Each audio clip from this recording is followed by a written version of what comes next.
നേതാക്കൾ വന്നാൽ ആ തെരുവുയുദ്ധം അവിടെ അവസാനിക്കുകയും പോലീസും സംയമനമാവുകയും ആ വിഷയം അവിടെ തീരുകയുമാണ്. ഒരു ജനപ്രതിനിധി പക്ഷേ ഇപ്പോൾ വരുമ്പോൾ പോലീസിനത് മനസ്സിലാകുന്നില്ല എന്നുള്ളതാണ് പ്രശ്നം. ഒരു ജനപ്രതിനിധി, അതൊരു എം പിയാണ്.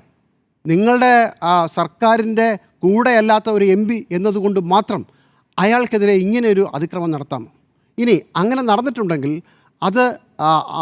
അത് മോശമായി പോയി എന്ന് പറയണ്ട, പക്ഷേ അയാളുടെ ഷോയാണെന്ന് പറയുകയും അയാൾ തോർത്തിൽ മഷിക്കുപ്പി കൊണ്ടുവന്ന് മഷി തേച്ചിട്ട് മുഖത്ത് എല്ലാം കൂടെ വാരി തേച്ചതാണെന്ന് പറയുന്നത് എന്ത് തരം മര്യാദയാണ്? എന്ത് തരം രാഷ്ട്രീയ രീതിയാണ്? ഷാഫി പറമ്പിൽ ഇപ്പോഴും ഹോസ്പിറ്റലിലാണ്. മൂക്കിന് 2 ഇടത്ത് പൊട്ടലുണ്ടെന്നാണ് മനസ്സിലാക്കുന്നത്. അത് ശരിയാണെന്നാണ് ഞാൻ വിശ്വസിക്കുന്നത്. ഈ കാര്യത്തിൽ ഞാൻ പോലീസിൻ്റെ ഒപ്പവുമില്ല.